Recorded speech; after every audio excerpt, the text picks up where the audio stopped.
Okay, so I want to dig a bit more into the kids' past because each of them have chosen a very different path.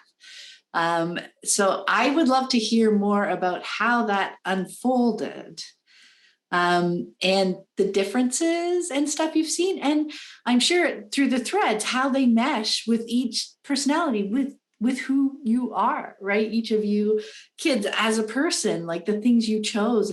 And because it's so interesting, the path through school is very well trodden and very well known, and everybody follows that path. What is so fascinating that even within the same family and living in the same environment, how different each child's path can be, right? So does anyone want to take a stab at starting that? Yeah, I can jump into that. For me, I think really what helped land me where I am today is kind of going back to that class that Dad and I took, that history of motorcycles class, and that opened up a lot of doors because I have always been passionate about working on cars, working on motorcycles, anything like that, and so through that, I got into I had a couple projects of my own, and then I started taking taking classes at the community college once I was old enough to go in their automotive program, and working through the steps there, and eventually I came to a point, and I think this goes back to the realizing that maybe what you thought you want isn't quite what you want. And being okay to change it is I started to realize I think I like working on my own stuff more than maybe becoming a mechanic and working on other people's things. And so, I started working in a parts department rather than working on the cars themselves. And I found that to be a lot more enjoyable, because then I got to do the stuff I wanted to do in my own time, and for myself. And so that's kind of led me where I am today, which is working in a semi-truck parts department, selling parts, working with fleets and stuff like that, which has been really interesting. That's been a whole new whole new ballpark, learning about those as well. But growing up, I had just so many different interests. It was, it felt like sometimes a different thing every week almost. I've always been interested in building things, whether it be out of electronics, soldering together little circuits, or building things out of, say, like out of wood and things like that. Chainmail has been a huge thing that I've been into for a long time, making jewelry and items out of out of little rings. And yeah, it just has been a multifaceted thing. And then with the sports, I went through so many different sports growing up, and I've came to find that really team sports weren't quite what I was interested in. I think I was okay at them. I think the one goal maybe I ever scored in soccer was on my own team, though. And the one right after your shoe came off. Right after my shoe came off, and the one basket I ever scored in basketball was not shooting it properly, but throwing it up underhanded, I think, and it went in. And I don't think they counted it, because I didn't shoot it properly. So I said, to heck with this. I don't like this anymore. And then what really resonated and what I found really piqued my interest was finding parkour, finding free running online. This was, probably 2007, 2008, just when the very first few videos were popping up on YouTube. And I started to think, oh, wow, that looks fun. I think I'll start trying that. And I would go down to the playground at the school down the street from us and try out things. And I think it was the day that I came home and told my parents that I had tried to do some front flips off of the play set onto like the pea gravel landing under the playset, that mom said, I think we need to find you somewhere that's padded to try this out. Sometimes a parent's comfort level comes into play too. I'm like, if you're at the playground all by yourself and you're doing push-ups off the top of the monkey bars and you get injured and no one's there to know, maybe we need to find a gym. Yeah, absolutely. And to my surprise, she got online and found a gym in our area that was teaching classes. That blew my mind. Yeah, the Urban Ninjas at the time. That just completely blew my mind that there was anything in our area being offered class-wise about that. So in our area, made a 40-minute drive north. Yeah. Was in our area. So I was just going to say that was a good memory, because same thing with my youngest son, right? You'd say in our area, it was like 45 minutes to get there. Our parkour gym in the area is called the Monkey Vault. Nice. So yeah, it was. And I'm trying to remember if I found it or if Michael found it, but yeah, that was a big part of our lives for a few years, at least once a month, but usually a couple times, taking him and his friends down to play. So that's a really cool memory. Thanks, Josh. Yeah, absolutely. So I was just completely surprised that we found that. So we started going there and taking classes, and it was fantastic. I loved it. And eventually, the teachers of that class, they decided. They were a group of friends teaching it. They decided they wanted to try and move out to California and pursue doing stunt work. And so they came to me one day, and I think I had just turned 16. So I'd been taking classes for about 3 years with them. And they said, Josh, would you be interested in teaching these classes? We're looking at moving on, and we need somebody to take it over. And we think you would be the one to take it on from here. And I was just like, sure. Okay. Yeah, let's try it out. So that was my first job was teaching parkour classes at this gym. And then that didn't end up being very profitable due to the 45-minute drive each direction. I think I was teaching maybe 2 classes. So I paid for gas money, and that was about it. And ended up finding a gym that was only about 10 minutes away from our house that wanted to start something like this. And, I met another guy there that they were like, hey, we want to start this program. And I think you two would be the ones to start it. And so ended up moving down to this gym, and we were actually able to build up the parkour program for them. And I taught there for another 2 or 3 years and helped them build that up. And then eventually interest shifted into more of what I'm doing now. And we ended up passing the torch on to couple of people, I think students again from the class who took it on from there. So it's been a multifaceted journey for sure. I love that. Yeah. One thing I'll add is it was, I think, challenging. And Josh, you can put your own words to this.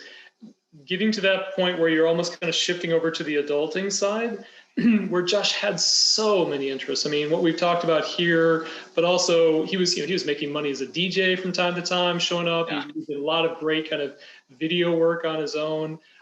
Really a renaissance man, right across so many different kinds of interests that I think the challenge many unschoolers face is when you collect that kind of interest, when you have to go out and get a job, does that eventually kind of soak up so much time that the rest of your interests have to be put aside? And I think that was something I feel like kind of secondhand watching you go through that experience, Josh, was something you wrestled with a little bit, which was kind of like, when I actually have to kind of lean in and start, finding whatever that gig is that, allows me to be self-sufficient, are all these things I love doing right now, I've had for so long, just kind of this free roam to be able to do a little of this, a little of this, a little of this, a little of this. Does that kind of then steal away some of that time that you can put towards other things? Did you maybe I'm projecting, but did you feel a little bit like that along the way? And Yeah, I think, definitely I came across a point where I was like, oh man, if I start doing this full time, am I going to be able to maybe still do some of these other things I'm interested in? And I, as well as I am interested in so many things, what do I want to finally stick with and keep pursuing for a while? So I think it was definitely a time where it was a little bit tough, trying to figure out exactly, what I wanted to go with, and making time to still do the other things I'm interested in. So that was definitely a little bit of a challenge for a while, but I think I feel like I found a balance now to where I still get to do what I'm interested in. Maybe not as my job necessarily. I still am interested in what I do as a job, but I still get to spend time, at home, whether it be playing video games, making things still. I still get to do all that on the side too, which I finding the balance was a challenge for sure, but it's something I think I've been able to find now, and it's been really nice. I feel like Katie's been a big facilitator in that too. I feel like you and Katie have gotten really creative together as a couple, like even if it's just the things that you guys are cooking, the gardens that you're making. I feel like she brings a lot of the like artistic side that kind of like it brings it out of you, I guess. Absolutely. Oh yeah. Yeah, I agree for sure. There's definitely some things that I never even thought about trying. I would think I always had a little bit of an interest in doing a garden, but together we've created a pretty nice garden out in the backyard, and one that we're expanding out this year to include even more things and trying stuff like that. One thing we've been doing is restoring old sewing machines, vintage sewing machines, trying to, find some that might need some repairs to them. And then doing that together has been a lot of fun as well. It's so fascinating to see, just to hear how things unfold, and you find, because you can see the thread in the repair aspect of that. You can see the fun in the active, like gardening's a more active thing as well. So you can see how that ties into so many things you have talked about, Josh. So I think that's just awesome. Yeah, Darren? There's one other thing I'm going to offer up as a prompt. What I found just was so instrumental in your experience growing up, Josh, was not back to school camp. And it just absolutely opened up a community for you. It's kind of like we had the Learn community locally, but then you got your own community in some ways through that. Do you mind sharing any thoughts on that? Yeah, absolutely. I started going to Not Back to School camp when I was 14. Was the first time I went. I went to a 1-week session. And I fell in love with it. It was amazing to find. Of course, I had friends here in Kansas City from the homeschool group, but to find people from around the country who were all interested in this stuff and had so many new things to contribute was amazing. And I definitely built up a whole new group of a whole new group of friends, whole new group of people who I would consider family. From that experience as well. And so I went there when I was 14. I went through until I was 18 and graduated, went through their graduation ceremony there. And it was a huge part of my life as a teenager. Something I look forward to going to every year. And very fond memories of going there. Oh, that's awesome. That's awesome. So Riley, you want to share a little bit about your path? Yeah, my path is a long, twisted one as well. Not long, but there's lots of ins and outs of it. But I think just the main thing is from when I was very young, probably before I can even remember, I was dancing. I danced everywhere. That was the only thing that I wanted to be when I grew up, was a professional dancer. I think at the time when I was younger, I didn't really care what I was doing, but I wanted to be on stage and I wanted to be performing. And dancing was just what I was passionate about. And so I had this just mission from the very beginning that that's where my end goal is. I'm going to be a professional dancer. And so I went through all the steps that it takes to become a professional dancer from when I was very young, like starting to go to my local dance studio like several days a week for long hours, probably, I think it was like 4:30 to 9:30, 5 days a week. And then coming in on Saturdays and dancing, and kind of had that as a huge part of my upbringing. And that kind of brought its own challenges as far as kind of having this two separate world syndrome of this very, very structured world, which was classical ballet, and then having a world outside of the dance studio, which was completely unstructured. And I think as a kid, I craved structure in a way that I didn't, I haven't fully like digested until now, kind of understanding why I was drawn to that. And I think where I had no interest in doing schoolwork, had no interest in any sort of sit down class, even in our classes that we did, like our co-op classes that my parents were talking about, had no interest in sitting down and doing a class, that they would make me read a book, that they would, ask for any sort of like participation besides like creative, was not my thing at all. But then where the structure came in, it was every afternoon after I would leave those, co-op days, I would go to the dance studio and I would be so honed in and so focused on what I was doing.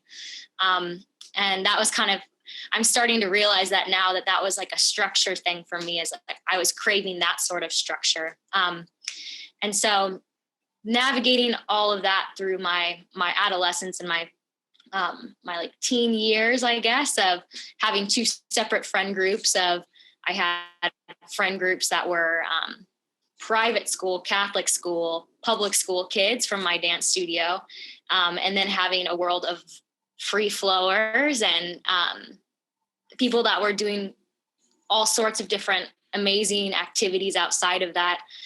So I think personally navigating both sides of that was interesting because I got to dive in and out of both worlds.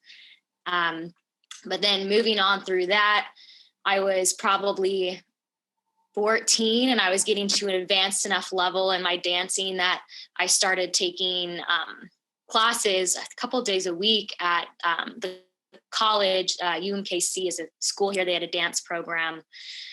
So I was invited to come in and start taking the senior level classes of college when I was young. And that kind of pushed me into this world of like really advancing me further than I think that was a big crucial step in my path, was that transition into those classes.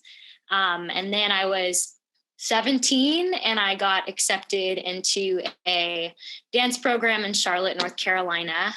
So as far as if I was in school, it would have been my senior year going into high school. I moved away from home, lived in an apartment with a roommate. My parents were so supportive and so helpful for all of it. And it was amazing. But I went to, it was like a training program, like a ballet boarding school, where I danced from 9 to noon. And then there was a chunk, maybe a couple hours in the day, where the kids in school would do their schoolwork. And then I would be in rehearsals, or I would have a break in the day. And then from the evening on, it was like 4 to 7:30 or something, we would dance again. So it was like very intense training, guiding you to get ready for a company. And so I did that, went through there for a year. And then I guess backtracking a little bit, I spent my summers leading up to that in Austin, Texas. And I did dance programs like 6 weeks or 3 weeks at this company, Ballet Austin in Texas. And so I moved to Charlotte, and in the back of my mind, I wanted to be in Austin. That was like my goal. I wanted to be there. I wanted to live in the city. I loved that whole area and just felt like that was what was calling me. And so after I spent a year in Charlotte, I moved to Austin, went to a dance program there, got accepted into this program and spent some time there.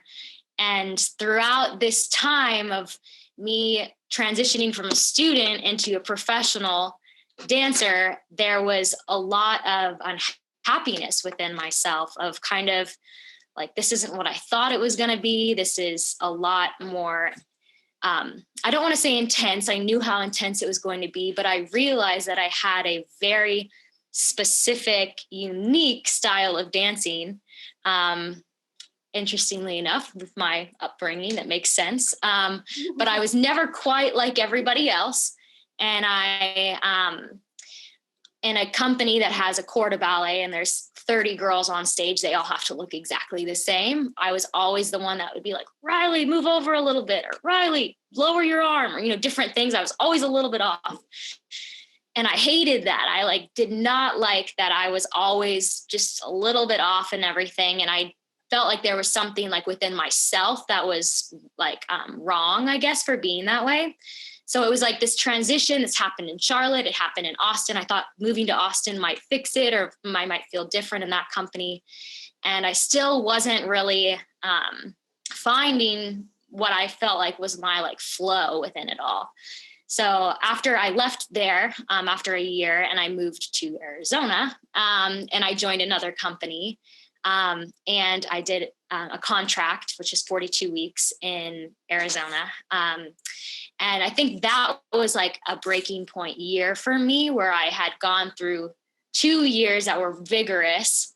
This third year I was going into, I was feeling like there's something wrong with me. I don't know why this isn't working out. This is just, something's not right. I was mentally exhausted.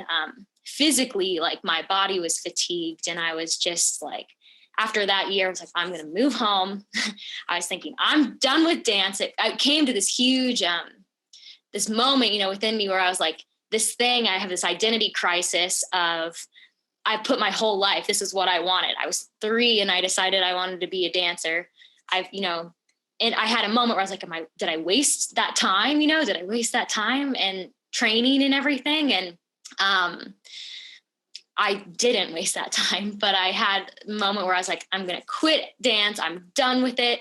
I'm going to move home and I'm going to restart my life. Everything's going to be fresh. I don't know what's going to happen, but something's going to happen. And I think I was in a place where, and when you're in, as far as I was pretty deep in this, this world, and people were well, what are you going to do if you're not going to dance? What are you going to do if you don't have typically you don't leave a company, or unless you get a contract to go somewhere else, or your contract wasn't renewed. And so I had a contract offered to me and I turned it down, and I just said, I don't want it. And people were that's a contract, that's a job for a dancer. That's hard to get. What are you going to do? And I was I have trust and I have faith that whatever happens next is going to be perfect. And I moved home and I didn't dance for a while. And then I missed dance. I missed dancing, and I didn't want to go to a structured ballet class. And someone told me, they're I hear there's a company called Quixotic in Kansas City, and they do $5 drop-in classes. And I was okay, that sounds cool. I'll go. And I took this ballet class there one day. And then afterwards, the person teaching the class came up to me and was just who are you, kind of thing. And they were we need a dancer for a gig next weekend. Are you available? And I was thinking, actually, no, I'm not. I was going out of town, but I was but please reach out to me whenever you need someone else. And they did. And that ended up taking me down this whole new path of dance that was out of the classical ballet world. And this company was a contemporary circus group. So similar to Cirque du Soleil, where it's they have dancers and acrobats and fire eaters and all this different stuff. And my world opened up to this, I don't want to say the underdog world, but it was I felt this company was everybody that was kind of like me. They were in their classical form of classical circus, classical ballet. They were kind of off, and they all came together and created this group that was moving mountains, because everyone had such a unique dance style. I was I felt my confidence flew through the roof. I was encouraged to be different, which was something that in ballet, you're encouraged to conform to the structure.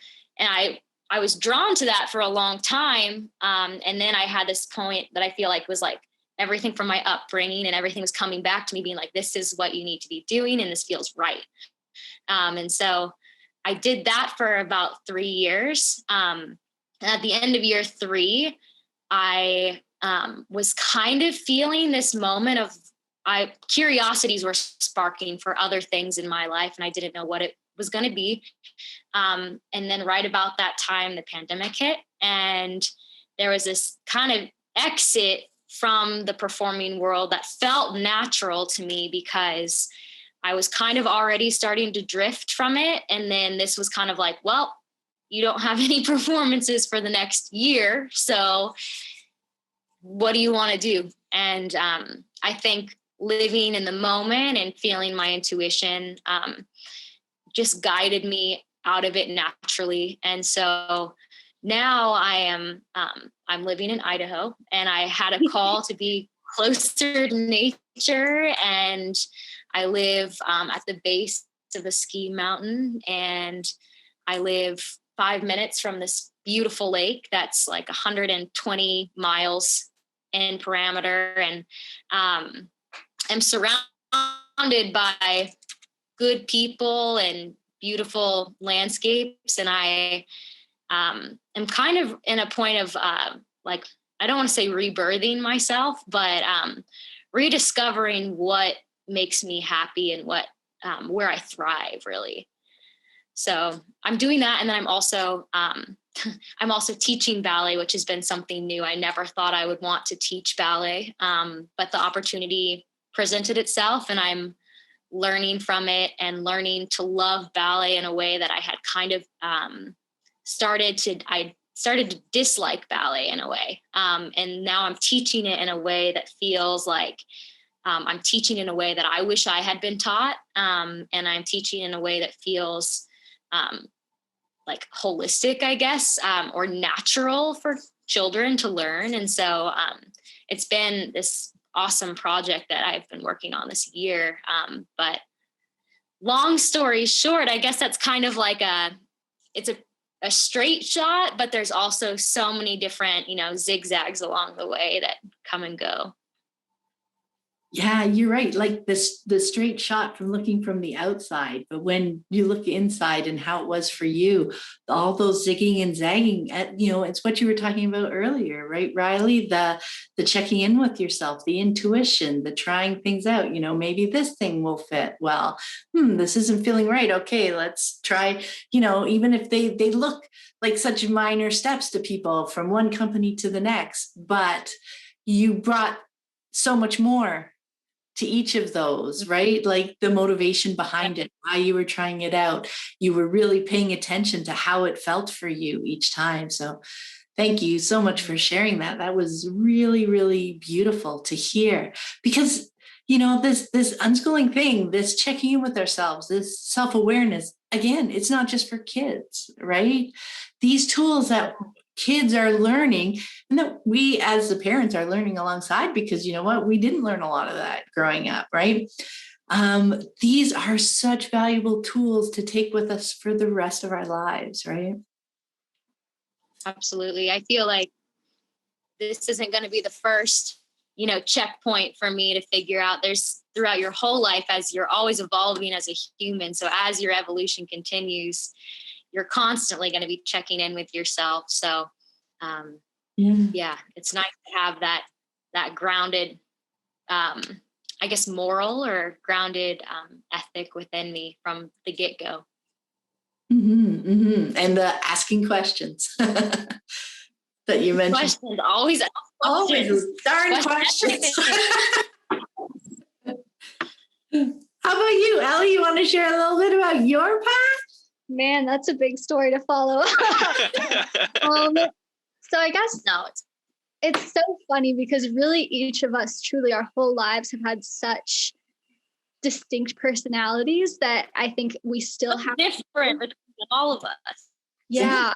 Like we each have always been different, but not in a bad way, just in like our true core nature. Each of us had a different energy, a different, like, I don't know, just wavelength. And so for me, I kind of similar to Josh, had a million different interests and changed what I thought I wanted to do a million different times. So like I said, art was a really big thing for me when I was a younger kid. When people asked like, what do you do? Or like, who are you? I'd say, well, I'm an artist. And so that was something, but I never really considered it as a career path. It was never something that I wanted to do for money. It was always just something that I found a lot of joy in. And so then I also, throughout like art, I started realizing that there's a lot of art in baking and cooking. Like there's a lot of art in that. And so I started thinking, well, I'm really good at baking. I really enjoy baking. So maybe that's something I can do as a living, right? That's the career I could do. I could open my own bakery. I could open my own restaurant, things like that. So then I started doing baking for money, right? I started doing these sugar cookies that people would order for me.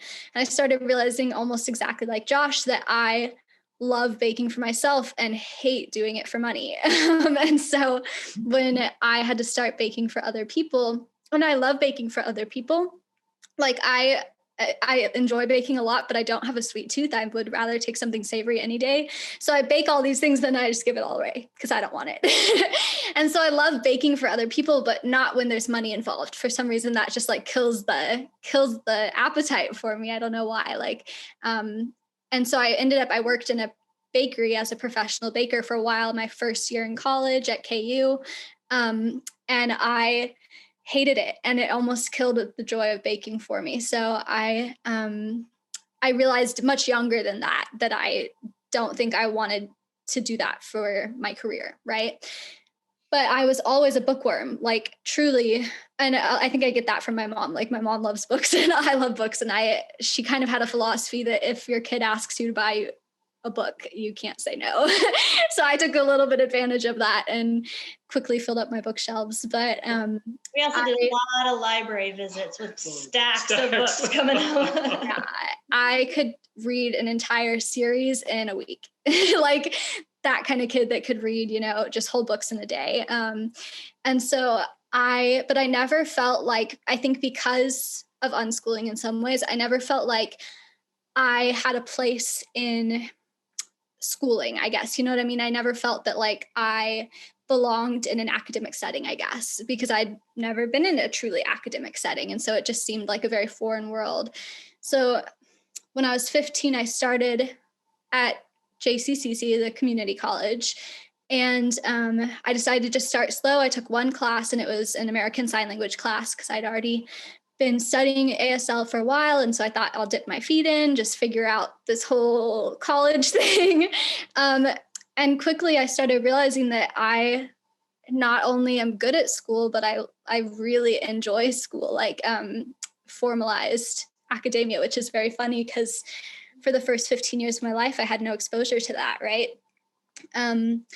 But throughout my time at community college, I started taking more academic classes and I really fell in love with anthropology. And I had this anthropology professor, everybody has that one professor that they say like changes their life.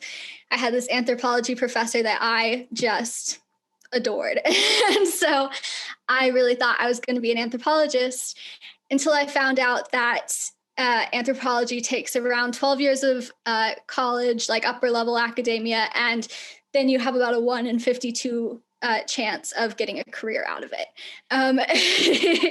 So I decided maybe that wasn't the most financially sound decision. And then I started thinking, well, what else, is there? Because I loved that field of academia. I always loved reading. And then I realized, you're telling me I could read for a career. Like that was just my dream. And so I started feeling around, but right around that time, from around 16 to 18, I started doing these trips abroad with this group called Rustic Pathways. That's like a travel volunteer agency that's like completely secular. It's not at all a mission trip or anything like that, but the goal is to go and learn about something in that culture, right? And find experts in that country that will teach you about something. So I went first to Thailand and I learned about the history of elephant caregiving and elephant sanctuaries and kind of how Buddhism ties in with that. And then I went to Peru and learned about fair trade weaving co-ops and how this particular co-op Moskoy is working to like empower rural Quechua women's lives through weaving and through their own traditional culture. And so I started going on these trips and just still thinking, that goes great with anthropology, right? But I knew that anthropology wasn't where I was going to go. And so I had always had in the back of my mind, like, I just wanted to do something that could improve people's lives, right? I didn't know what that was, but I knew I wanted to do something that was advocating, something that was like fighting for other people. So then I thought, okay, maybe international, either international law or working on international NGOs, like something along those lines. So I went to KU. And the reason why I chose KU was because they have a women, gender, and sexuality studies program, which there's not that many in the country.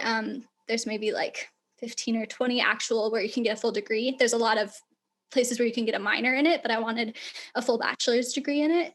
And funnily enough, the school an hour west of us had the first WGSS program in the country. We opened ours 2 weeks before UC Berkeley, which anybody at KU will tell you if you ask. And so I went to KU. And then I quickly decided that I also wanted to get a degree in Spanish because I had taken 4 semesters of Spanish at JCCC. For any Bachelor of Arts degree, you need 4 semesters of a language.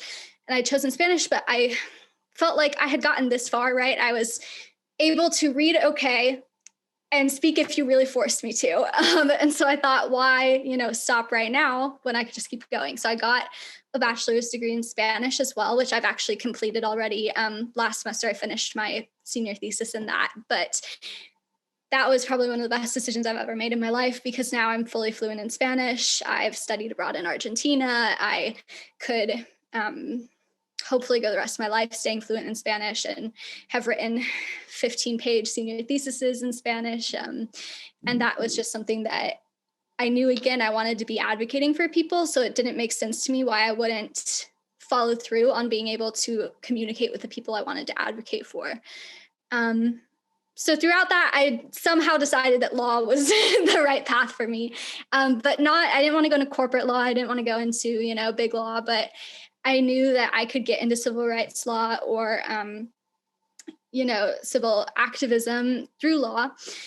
And it turns out I was also really good at that. And not only was I really good at it, I really enjoyed it. And so I took my LSATs and I kind of loved studying for them, which seems crazy to most people who study for them. And I took it twice. The first time I was sick the day of, and also somebody was tapping their pencil beside me, and it really, really threw me off. But I took it twice.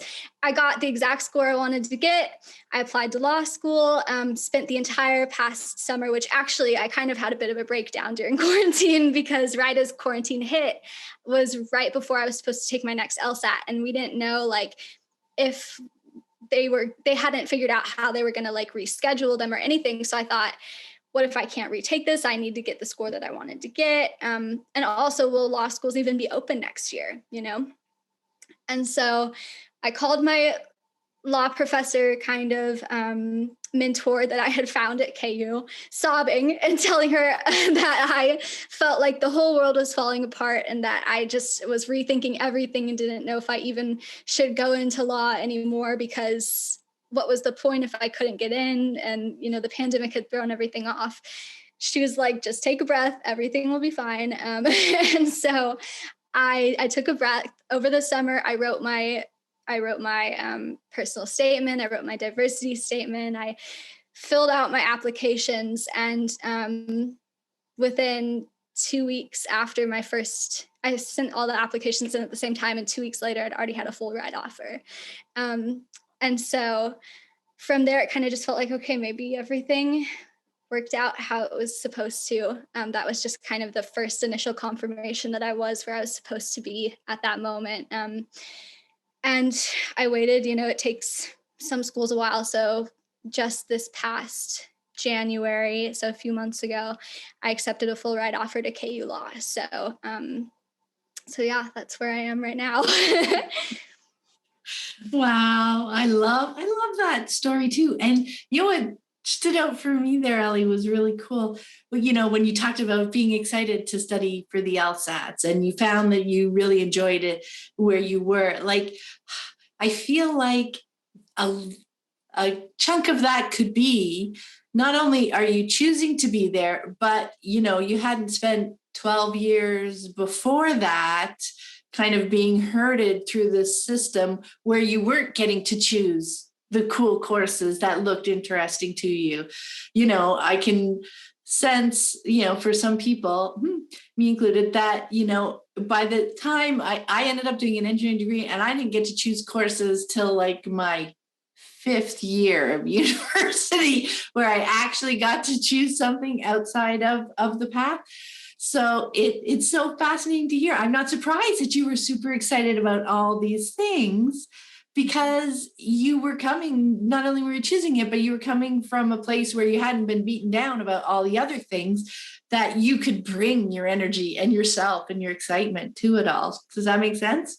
Exactly. I think there's two sides to the coin. One, I had never experienced burnout in school because I started college at 15, which, I guess could lead to burnout, but really I was taking classes that I was really interested in. And truly, I think if I had taken a degree that I wasn't passionate about, if my parents had kind of pushed me into the hard sciences instead or things like that, I would absolutely have hated it. I have begrudgingly taken one biology class and one personal finance class and the few like hard sciences that I needed and maths that I needed to get my degree, right? But I purposefully looked for a program that I was really passionate about. I mean, my degree is literally in like feminism, so and Spanish as well, which is that's a kind of a fun major. You mostly spend your time reading poetry and reading books, and so I think part of it was, the lack of burnout and the lack of feeling like I had to do this, right? I was truly doing it because I wanted to, and also because I knew why.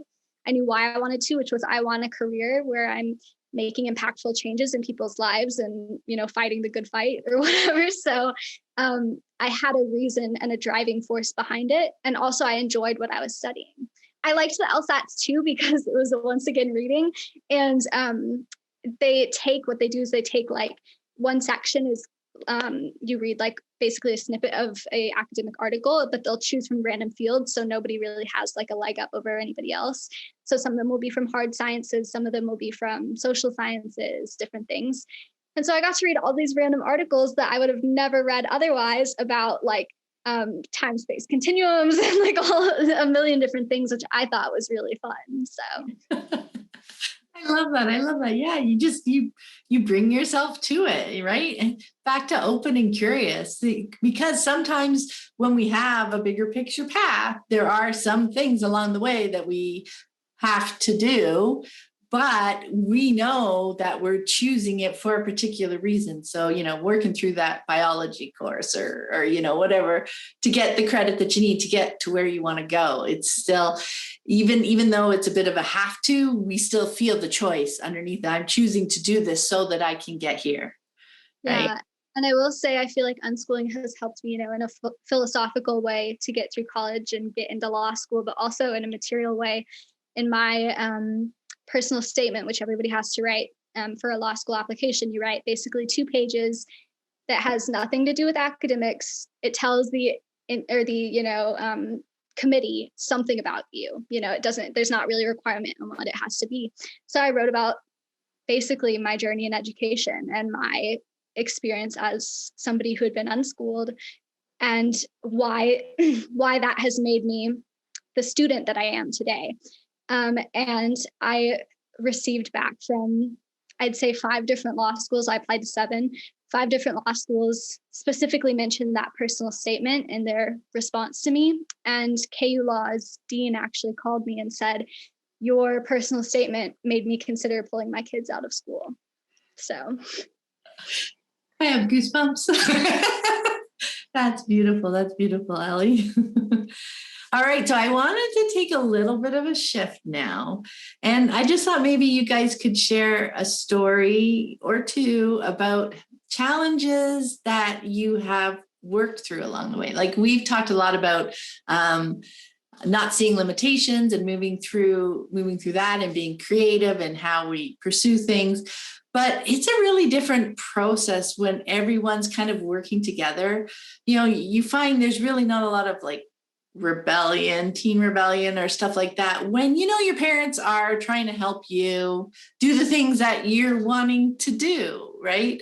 So as challenges come up, it looks really different for unschooling families to work through them rather than the parents going off, having their huddle, deciding on what the answer is and coming out and tell you how we're gonna solve this issue. So I was just wondering if there was maybe a story around that you might share as an example for people. I'll start just real quickly. The biggest challenge I ran into was me. There's so many thoughts that I had about how life worked and how parenting should work and how schooling and education should work that we brought into just our experience as parents. Like my mom and dad, kind of that first generation to go through a complete college. They went on to get their master's degrees. Angie and I both went on to get our master's degrees. So it's sort of like there's a definitive path, right? That is sort of set for, hey, that's just how education works. And there was a certain point along the way. I mean, I just kept throwing away all these kind of old records I kept playing in my head. It's like, oh, wow, yeah, the kids may not all go to college. They have to, how do I feel about that? Maybe I'll throw that record. Maybe I'll take it away for a little while, then I'll bring the record back out later. But you just kind of keep, playing some of these things over in your head. And I found that all the time I had to continue to find things that I thought were sort of important and the way life is structured that I had to challenge myself around, kind of thinking, I need to be flexible here. I was flexible when Angie first kind of came to me with the idea. It's like, all right, let's try it out. Let's kind of watch it going out. But there's also those kind of moments when you wake up in the morning and you kind of just think, like, again, I would wake up occasionally, not very often, but I think about, what about math, right? Kind of like, what about, are we doing enough? Are we giving the well-rounded education that I hope they would get over time? And then, I come to find, I know people in my life who are adults who don't know how to balance a checkbook. I mean, so it's like, and they're getting along just fine in life as it is right now too. So it's just kind of, to each their own.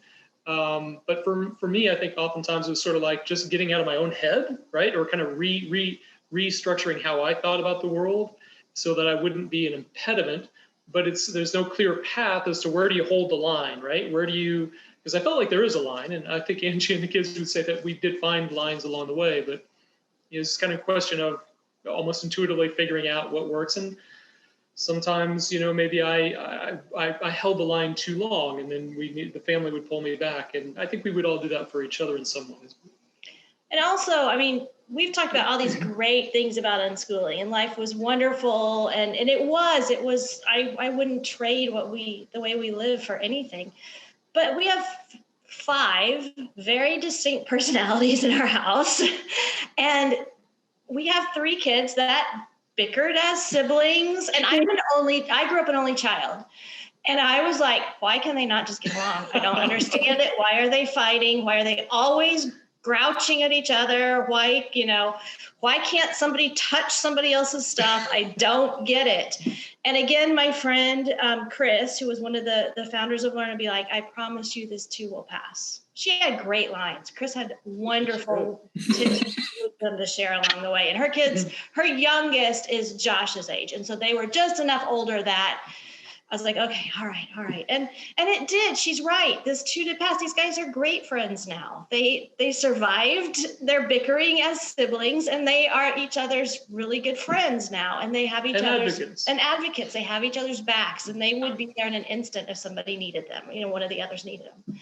So I think that just because we chose an unschooling path doesn't mean that there weren't what somebody might say normal family dynamics along the way, because there were, for sure. But it is a group effort. I mean, Angie would probably have referred to it much more as band schooling than homeschooling, because they were always all around the city, but with 3 very different interests. You were constantly going in a group, oftentimes for one person's interest. It's kind of like, Ellie would often bring her drawing pad so that she could draw and do some art while she's at yet another one of Riley's dance classes. And sort of like you kind of found that yes, you follow everyone's passions and interests, but you had to compromise a lot in terms of, we were there for you for this one, and you can be there for this one. And that doesn't mean we don't have video of Josh making a gaggy face at Riley's ballet recitals. I mean, like, Iconic video, really. Yeah, I mean, there's normal family dynamics that come into play. It's not, every day isn't sunshine and roses, but because we were constantly there, we could work through them together as a family versus where they're apart all day at school and they come home and they bicker. I feel like that's not to say that there's families whose kids go to public school and the siblings aren't close. I mean, I know families that are like that, but there's also a lot that don't have that closeness because they don't spend that time together. And so I just think that was just one of the benefits that we had to work through those harder times of being there. Okay, we're all in this together. Let's brainstorm some ideas. How can we meet your needs while still meeting her needs and hopefully, the other one's needs too. So. Yeah. I think that for me, that was the big piece. It was the shift from I need to have the solution to the what are everybody's needs, and let's see if we can figure out a path forward to meet them. Maybe they're not like the top priority. Maybe Josh got some ice cream after the ballet recital, or like you're saying, Ellie brought the book or the drawing pad to some of the things. But because everybody knew they were being heard, and when their thing came up, it would be, respected, and it would have that priority. I just found that it was so much easier because they felt heard and trusted, that their needs would be taken care of and considered, that it was easier for them to say, yeah, I'll tag along, I'll bring this, until you could go hide up in the tree and, you were old enough to stay on your own as they went out and did the different things. But yeah, I think that was the relationship difference, right? That everybody was working together versus parent-child. Absolutely, and we also had the benefit of being part of that really large homeschooling group, that we would go to those, either like we would meet up and drop kids off, and we had a lot of like extended play dates, like 2 and 3 night sleepovers, because they had friends all over the metro. Some of their friends, Ellie's best friend growing up lived an hour away from us. And so to get together, we would meet in the middle, trade off a kid, and they would spend the night, and then we would hook up at, either classes on Wednesday or meet somewhere else in the city the next day to pick them up, or 2 or 3 days later. I mean, so that also, I think, helped them to, maybe they got dragged to an event, but then from there they went on to do something with a friend and went off to, so we had a lot of, we called them pods, parents on duty. We had a lot of swapping around of children growing up there. So yeah, but I don't know, you guys didn't get a chance to answer that. How do you feel about any challenges? Yeah, I think adding on to a little bit of what my dad said, like the biggest struggle in my unschooling journey was myself, was like a personal, it wasn't necessarily like something that we experienced. I'm sure each and every one individually experienced it, but just the fact of like, my parents said at the beginning, they had to put trust in each other and themselves, that this is a journey that not many people take, and just trust the process along the way. And I think like from the child's perspective, growing up in that situation, it was also a trust the process along the way. Like there were lots of moments of self-doubt throughout my childhood of being like, question. I was constantly, while I was always questioning from a curious perspective, I was being questioned by, when I would go to dance classes, I had public school kids that didn't understand. And I can see that from a grown-up perspective now, as like, those were just kids that they didn't quite understand what my life was like. But as a child, you feel attacked, you're like, why are they're asking me what's like this crazy times table thing that I don't think even an adult could answer, and they're like asking me, expecting me to answer, or like being questioned. I think we had a lot of like being questioned as children, whether we were at the grocery store and people were like, why aren't you in school today? And then kind of when my mom would say, oh, we homeschool, they would go kind of, their reaction would kind of retract a little bit, like, oh, or like things that you feel like energetically, maybe it's not even like someone specifically saying something out loud, but I think that the general public has a certain view on homeschooling that is, I don't want to say it's negative, but it's unknown. And so I think a lot of my struggles kind of were kind of due to that, of like trusting that this is going to work. Like I had a lot of questioning of myself of like, should I know this? Like, should I be doing math? I don't want to do math. I have no desire to do math, but it seems like people are telling me I should, or different things that I think, I don't know, Josh and Ellie can play off of that if you feel like it, but I think that was like one of the main struggles that I experienced growing up.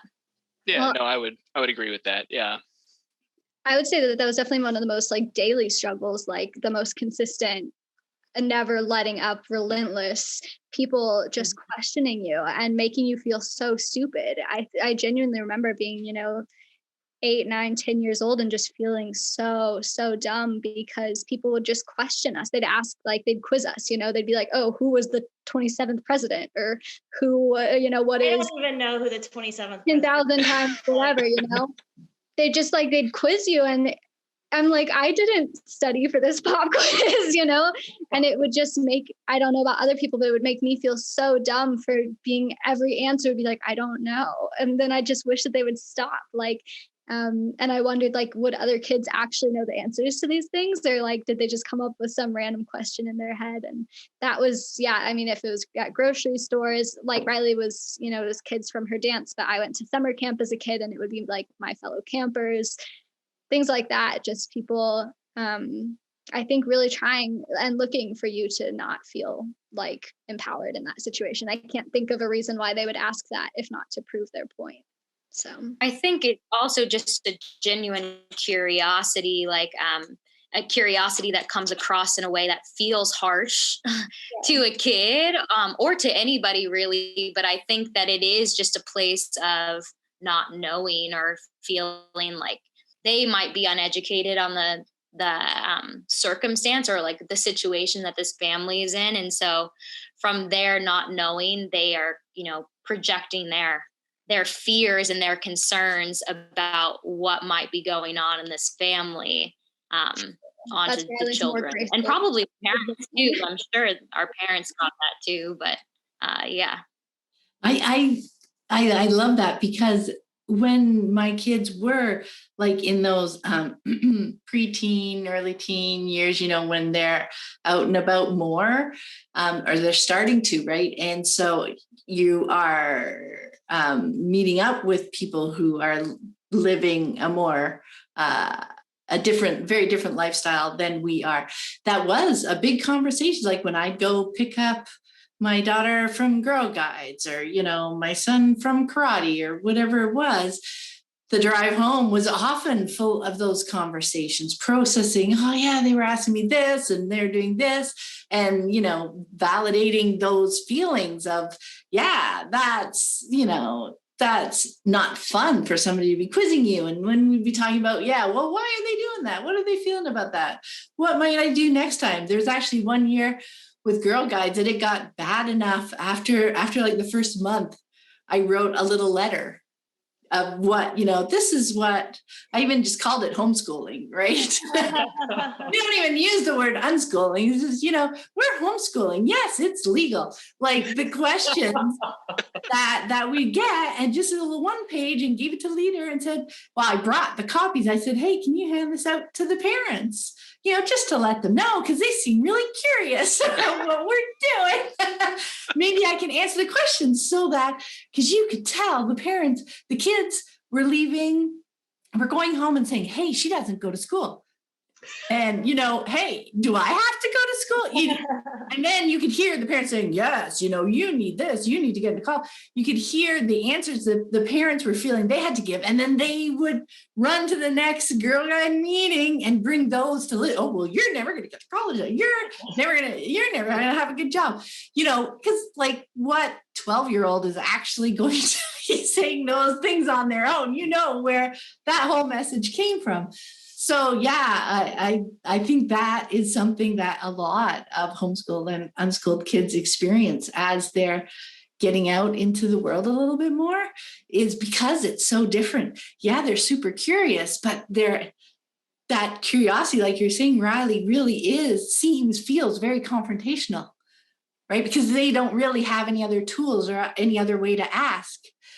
So they're trying to kind of validate their family's choices. So, we could often do things like emphasizing, yeah, this is working for us now. We're having a lot of fun. I remember they used to say to her, you must be so bored if you don't go to school, right? I don't think that was ever an issue.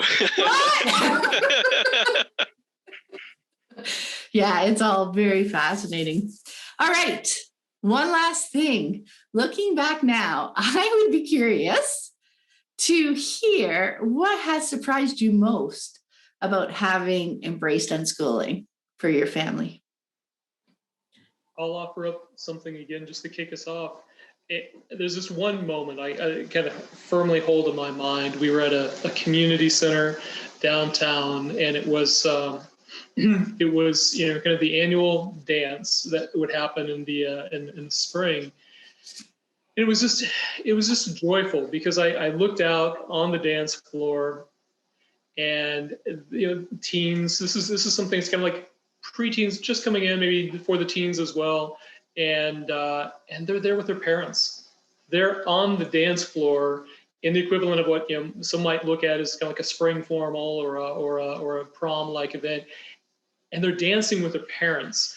They wanted us to enjoy the evening with them, and I might have been looking from outside the circle at that point in time, but was quickly in there with Angie and the rest as well. But for us, for me, that was the magical piece. That was a surprise. It was the piece I wasn't expecting, but I now see all the time with most teenagers who are in a school setting is they will divert their eyes down. They will not connect with adults.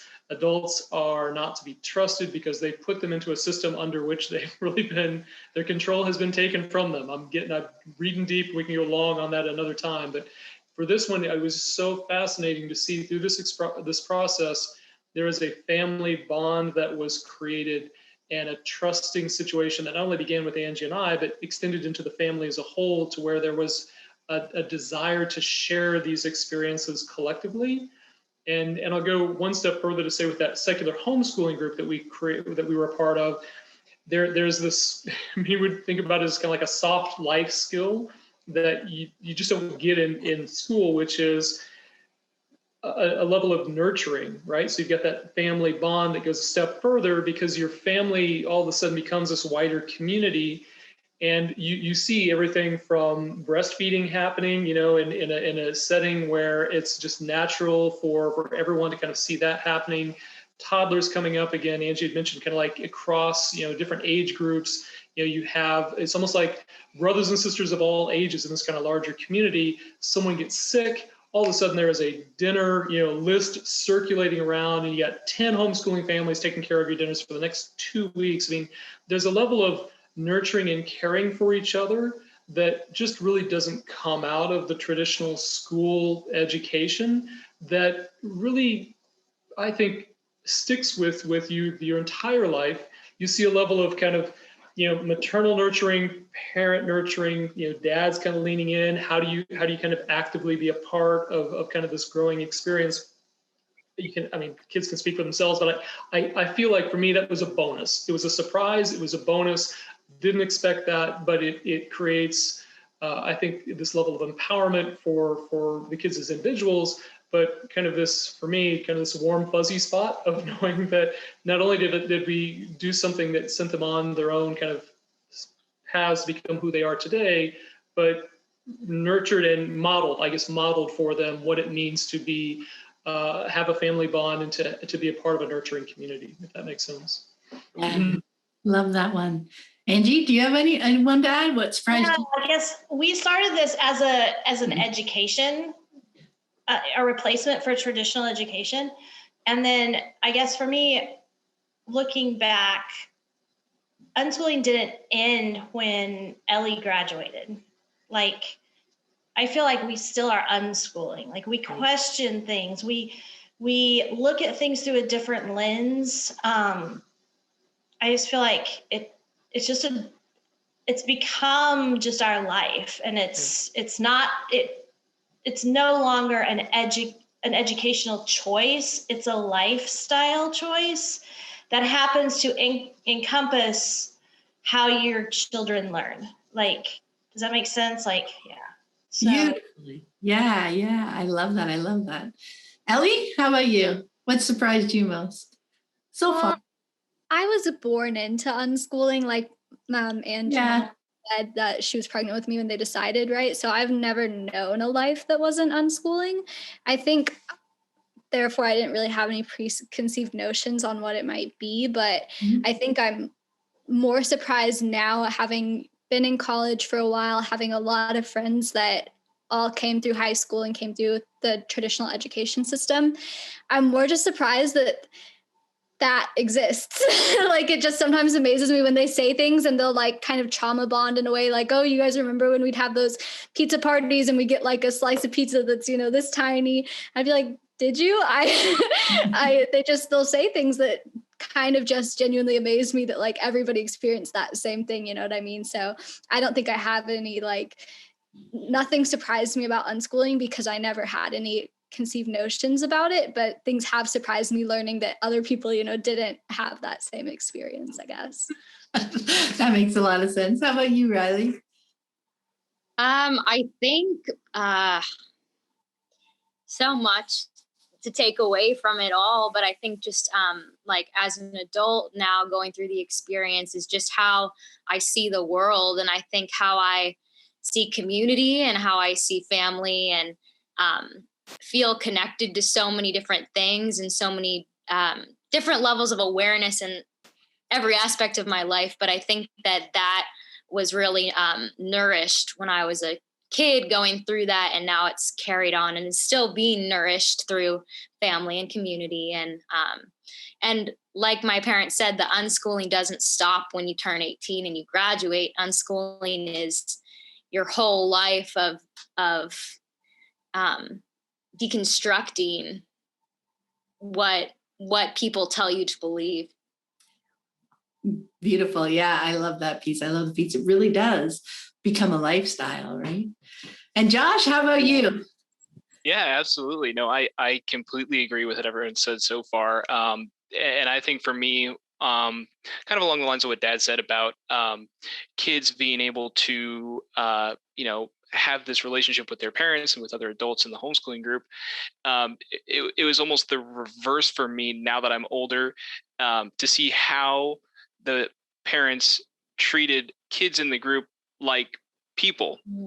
And now seeing, being an adult, seeing how maybe some people treat kids in school, there's a total disconnect. You could carry on, a parent would be happy to have a conversation with you about something, and they didn't just treat you like you were just a kid who is running around being crazy and being annoying for them.